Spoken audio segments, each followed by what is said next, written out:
ನಮಸ್ಕಾರ ಗೆಳೆಯರೇ, ಇವತ್ತು ನಾನು ತಿಳಿಸ್ಕೊಡ್ತಾ ಇರೋದು ದರ್ಶನ್ ಅವರ ಬಗ್ಗೆ.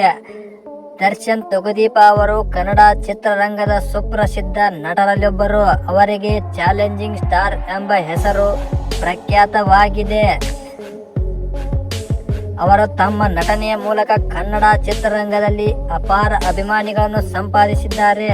ಕಿರುತೆರೆ ಮತ್ತು ಬೆಳ್ಳಿ ತೆರೆಗೆ ಸ್ಫೂರ್ತಿ ನೀಡುವಂತಹ ನಾಯಕನಾಗಿ ಬೆಳೆಯಲು ಶ್ರಮಿಸಿದ್ದಾರೆ. ದರ್ಶನ್ ಅವರು 1977 ಫೆಬ್ರವರಿ 16ರಂದು ಮೈಸೂರು ನಗರದಲ್ಲಿ ಜನಿಸಿದರು. ಅವರ ತಂದೆ ಶ್ರೀನಿವಾಸ ತುಗುದೀಪ, ತಾಯಿ ಮೀರಾ. ಅವರು 2000ರಲ್ಲಿ ವಿಜಯಲಕ್ಷ್ಮಿ ಅವರೊಂದಿಗೆ ದರ್ಶನ್ ಅವರು ಮದುವೆಯಾದರು. ಅವರಿಗೆ ವಿನೀಶ್ ಎಂಬ ಮಗನಿದ್ದಾನೆ. ದರ್ಶನ್ ಅವರ ಬಾಲ್ಯ ಅರ್ಥಪೂರ್ಣ ಆದರೆ ಸವಾಲುಗಳಿಂದ ತುಂಬಿತ್ತು. ಪೋಷಕರಿಂದ ಪ್ರೇರಿತನಾಗಿದ್ದ ದರ್ಶನ್ ಸಿನಿಮಾದಲ್ಲಿ ತನ್ನ ಸ್ಫೂರ್ತಿ ಕಂಡು ತಮ್ಮ ಕಠಿಣ ಪರಿಶ್ರಮದಿಂದ ನಟನಾಗುವ ಕನಸನ್ನು ಬೆನ್ನು ಹತ್ತಿದರು. ದರ್ಶನ್ ಅವರು ತಮ್ಮ ಸಿನಿಮಾ ಜೀವನವನ್ನು ಮೆಜೆಸ್ಟಿಕ್ 2001ರಲ್ಲಿ ಅದರ ಮೂಲಕ ಆರಂಭಿಸಿದರು. ನಂತರ ಈ ಚಿತ್ರದ ಯಶಸ್ಸು ಅವರ ಜೀವನವನ್ನು ಮಾತ್ರವಲ್ಲ, ಕನ್ನಡ ಚಿತ್ರರಂಗವನ್ನು ಪ್ರಭಾವಿತಗೊಳಿಸಿತು.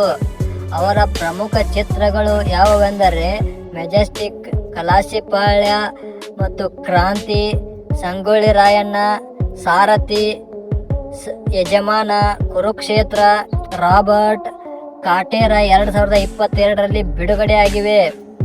ಹೀಗೆ ಹಲವಾರು ಚಿತ್ರಗಳಲ್ಲಿ ನಟಿಸಿದ್ದಾರೆ. 50ಕ್ಕಿಂತ ಹೆಚ್ಚು ಚಿತ್ರಗಳಲ್ಲಿ ನಟಿಸಿದ್ದಾರೆ. ದೊಡ್ಡ ಪ್ರಮಾಣದ ಬ್ಲಾಕ್ ಬಸ್ಟರ್ ಚಿತ್ರಗಳಲ್ಲಿ ನಟಿಸಿದ್ದಾರೆ. ಹಳ್ಳಿ ನಗರ ಎಲ್ಲ ಕಡೆ ಇವರ ಪ್ರೇಕ್ಷಕರನ್ನು ಸೆಳೆದಿದ್ದಾರೆ.